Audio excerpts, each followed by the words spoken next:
एक बार फिर हम निकल पड़े हैं एक नए इतिहास की खोज में। एक ऐसा इतिहास जिसकी गूंज बहुत कम सुनाई देती है। सूर्य उदयाचल पर है और आज हम भी एक ऐसे स्थान को खोजने निकले हैं जिसके नाम का संबंध भी सूर्योदय से है। मध्य प्रदेश की राजधानी भोपाल के नजदीक विदिशा जिले में है एक बेहद प्राचीन जगह जिसका नाम है उदयगिरी। आप किसी भी धर्म, संप्रदाय या जाति से संबंध रखते हैं, अगर आप कला के प्रेमी हैं, अगर आप सौंदर्य के प्रेमी हैं, तो एक बार अवश्य यहाँ आइएगा। तो आइए मेरे साथ भ्रमण कीजिए इस बेहद प्राचीन और अलौकिक जगह का जिसका नाम है उदयगिरी केव्स। आइए।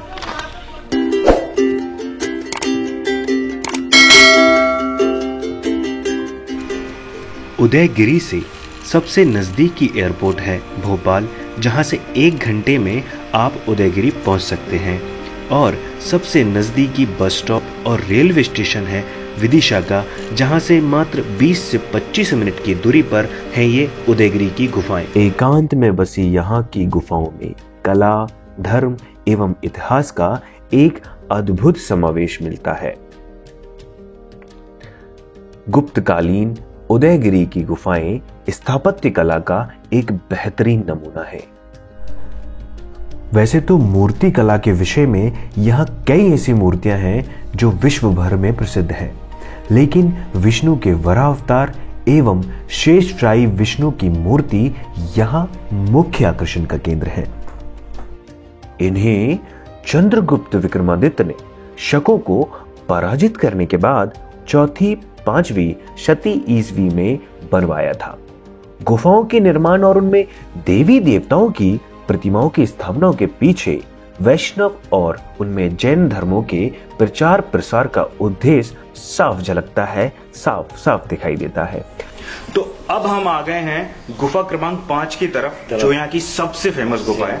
आइए जानते हैं गाइड महोदय से इसके बारे में विस्तार से। तो आप कुछ बता रहे थे। मैं ये बता रहा सर कि ये फेस है विष्णु जी का, शुगर का फेस है, जो मुंह में दबी हुई भूदेवी। विष्णु के वराह अवतार की ये मूर्ति यहाँ मुख्य आकर्षण का केंद्र है।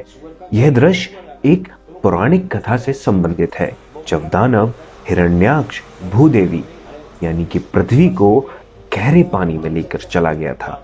तब भगवान विष्णु ने वराह यानी कि सूअर के रूप में अवतार लिया था तथा भूदेवी को दानव से बचाया था।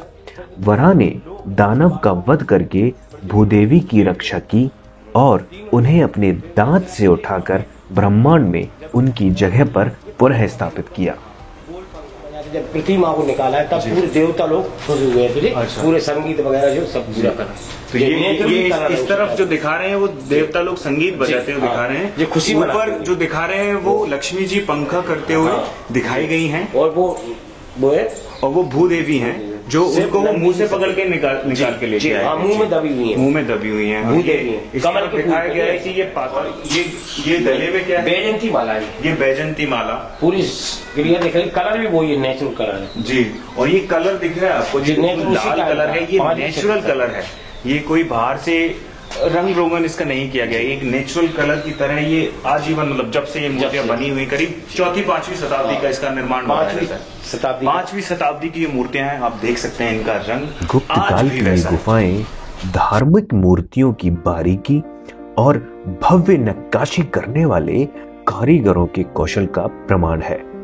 4वीं और 5वीं शताब्दियों में इन गुफाओं को पत्थर की पहाड़ियों से तराशा गया था। ब्रह्मलिपि और शंख लिपि में लिखे शिलालेख इन गुफाओं में पाए जाते हैं, जो इन गुफाओं के कालक्रम का पता लगाने में उपयोगी साबित हुए हैं। केव्स नंबर 4, एक मुखी शिवलिंग। एक मुखी का मतलब? एक मुखी शिवलिंग है, पार्वती। अच्छा, उस पर मुख बना हुआ। हाँ। पार्वती जी का। हाँ, तो इसको अर्धनारीश्वर बोलते हैं। अच्छा। आपने विश्व भर में कई शिवलिंग देखे होंगे, लेकिन इससे सुंदर प्राचीन शिवलिंग शायद ही आपने कहीं देखा हो।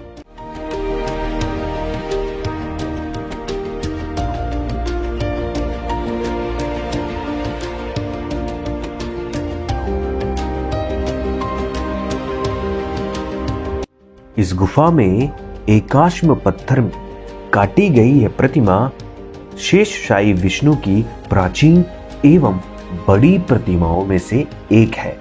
इसमें भगवान विष्णु को शेषनाग के ऊपर अपने सिर के नीचे एक हाथ की टेक लगाए लेटे हुए दर्शाया गया है। उनके वाहन गरुड़ को भी पक्षी रूप में बैठे दिखाया गया है। ये विष्णु जी की जो मूर्ति है, इसके अंदर और भी देवी देवताओं की जो है मूर्तियां हैं, लेकिन ये कांच जो लगा हुआ है इसकी वजह से रोशनी में वो बहुत अच्छे से हमें दिखती नहीं है। अगर आपको देखना है तो आपको पास जाना पड़ेगा और कुछ शेड के माध्यम से आप देख सकते हैं। चलिए आगे चलते हैं। और भी यहाँ पर देवी देवताओं की मूर्ति है। ये नरसिंह भगवान की मूर्ति है यहाँ पर, जो कि पूरी तरह से क्लियर नहीं है। इसका चेहरा आपको थोड़ा सा आप जूम करके देखेंगे तो आपको एक सिंह का जो मुंह है वो दिखाई देगा। नरसिंह अवतार जो कि विष्णु के अवतार थे, हिरण्यकश्यप को मारने के लिए उन्होंने अपना नरसिंह अवतार लिया था। ये वो मूर्तियां हैं और नीचे और भी कलाकृतियां आपको देखने को मिलेंगी, जिसमें से कुछ ध्वस्त कर दी गई हैं, तोड़ दी गई हैं। और अब बीच बीच में अगर आप देखेंगे तो आपको एक लिपि दिखाई देगी जिसे शंख लिपि कहते हैं, जो कि विलुप्त हो चुकी है। विलुप्त मेरा कहने का मतलब है कि इस लिपि को आज के दौर में कोई समझ नहीं सकता है। ऐसी कई लिपियां भारत में थी, उन्हीं में से एक है ये शंख लिपि, जो ज्यादातर उदयगिरी की इन चट्टानों पर उकेरी गई है। अगर आप जानकार हैं तो जानिए, पढ़िए इस शंख लिपि को। यह गुफा भगवान शिव के पुत्र कार्तिकेय को समर्पित है। इस गुफा एवं इसके प्रवेश द्वार को शिल्पी ने बहुत ही सामान्य तरीके से बनाया है। अमेरिकी शोधार्थी जेम्स हर्ले ने अंदर स्थित कार्तिकेय की प्रतिमा को 5वीं शताब्दी ईस्वी की सबसे सुंदर प्रतिमा बताया है। यहाँ कार्तिकेय को खड़े होने की मुद्रा में दर्शाया गया है।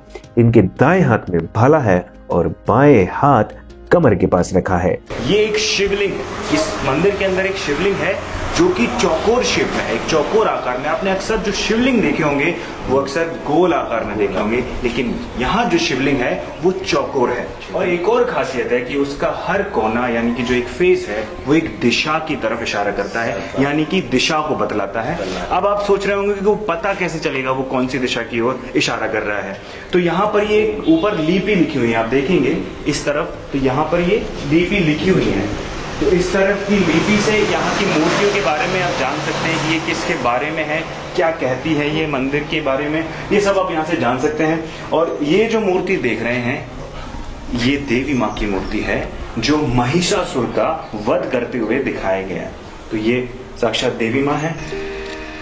उदयगिरी में 20 गुफाएं हैं, जिनमें से 2 गुफाएं जैन धर्म तथा शेष 18 गुफाएं हिंदू धर्म से संबंध रखती हैं।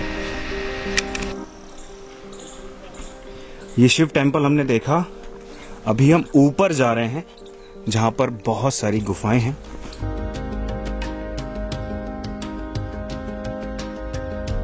और अभी हम ये सीढ़ियां चढ़ के आए हैं। गाइड महोदय की हालत देखिए, क्या हो गया? नहीं, कुछ नहीं हुआ। तो अब थक तो गए, चलिए ना। चल रहा। अरे चलो ना, आइए। अगर आपकी रगों में युवा खून है तो आप आसानी से चढ़ जाएंगे। तो हम लोग आ गए हैं 20 नंबर गुफा के पास जी। और हमारे साथ जो गाइड महोदय हैं ये हमें उस तरफ ले चल रहे हैं। ये मेरे पीछे आप देख सकते हैं, पीछे एक नदी है जिसका नाम है बैस नदी। बैस नदी है, पीछे आपको बहती हुई दिखेगी। स्टॉप डैम बना हुआ है तो सामने। कौन सा डैम? स्टॉप डैम, उसके ऊपर से वो पानी चल रहा है। यहाँ पर एक डैम बना हुआ है पीछे। अपन गुफा 20 नंबर 20, ये गुफा 20 नंबर है 20 सीतानाथ भगवान की मूर्ति है। और जिसमें ना अंदर जाके तो क्षतिग्रस्त के कारण इसको बंद कर दिया है। क्षतिग्रस्त ना हो इस कारण से इसे बंद कर दिया गया है। क्षतिग्रस्त है इसलिए बंद कर दिया है जी। इसके अंदर जाते हैं, फिर इससे इस साइड से रास्ता है इसका 20 नंबर 20 से सुरंग का रास्ता है इससे, तो वहाँ पे रायसेन के किले पे जाके निकलता है। रायसेन जी, देख सकते हो, ये बहुत गहरी गुफा है। जैसा गाइड महोदय बता रहे हैं, ये रायसेन में एक किले पर जाकर निकलती है। यहाँ पर गाइड महोदय पत्थर पर बनी एक आकृति के बारे में बता रहे हैं कि कैसे प्राचीन समय में सूर्य की रोशनी में समय की गणना की जाती थी। यहाँ पर एक लकड़ी को लगाया जाता था और समय को मापा जाता था। आज के युग में ये गुफाएं प्रेमी युगल के लिए शेल्टर का काम भी करती हैं। यहाँ भारी तादाद में आपको प्रेमी जोड़े, जी हाँ प्रेमी युगल दिखाई देंगे। स्थानीय लोग इस गुफा को तवा गुफा के नाम से जानते हैं, क्योंकि इस गुफा के ऊपरी भाग में एक बड़ी गोलाकार सपाट तल वाली शिला है जो कि देखने में तवे की तरह लगती है। यहीं पर चंद्रगुप्त द्वितीय के मंत्री वीरसेन द्वारा उत्कीर्ण गुप्तकालीन ब्राह्मी लिपि में अभिलेख है, जिसके अनुसार दुनिया को जीतने के लिए सम्राट चंद्रगुप्त द्वितीय निकले थे। यह अभिलेख एकमात्र लिखित साक्ष्य है जिसमें सम्राट चंद्रगुप्त द्वितीय की विजय यात्रा का वर्णन मिलता है। तो ये सज्जन यहाँ पर विचरण कर रहे हैं और कुछ देर पहले ये कैप्स देखते हुए हमारे साथ थे।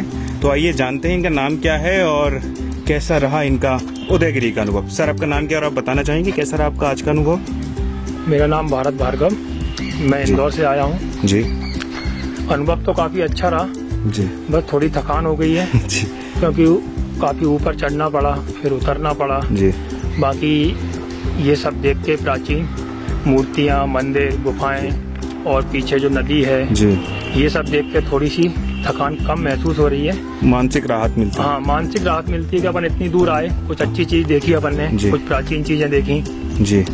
बाकी ऐसा कुछ सौंदर्य टाइप का कुछ भी नहीं है यहाँ पे, लेकिन हाँ प्राचीन चीजें हैं जिनको देख के अगर देखने के लिए आप अगर आए तो आपको ऐसा नहीं लगेगा कि आपने अपना टाइम खराब किया या कुछ किया। कुछ सीखने को ही मिलेगा, कुछ जानने को मिलेगा जी। बाकी हाँ थोड़ी थकान फील हो रही है। Thank you sir. यहाँ पर भोजन और पानी के पर्याप्त साधन नहीं है, तो अगर आप भोजन पानी अपने साथ लाएं तो हो सकता है कि यहाँ के सफर की थकान आपको कम महसूस हो। किसी व्यक्ति, वस्तु या स्थान को देखने का सबका अपना अपना नजरिया है। निर्भर करता है आप उसमें क्या देखते हैं, खूबसूरती, सुंदरता, अलौकिकता या भव्य इतिहास या सुंदर साहित्य। खोज इतिहास की हो या अपने आप की, शायद कभी पूरी नहीं होती, लेकिन आज का ये सफर यही समाप्त होता है। फिर मिलेंगे एक नए इतिहास, एक नई कहानी के साथ यहीं पर। चलिए चलते हैं और जल्द मिलते हैं। शुक्रिया इस वीडियो को देखने के लिए, धन्यवाद।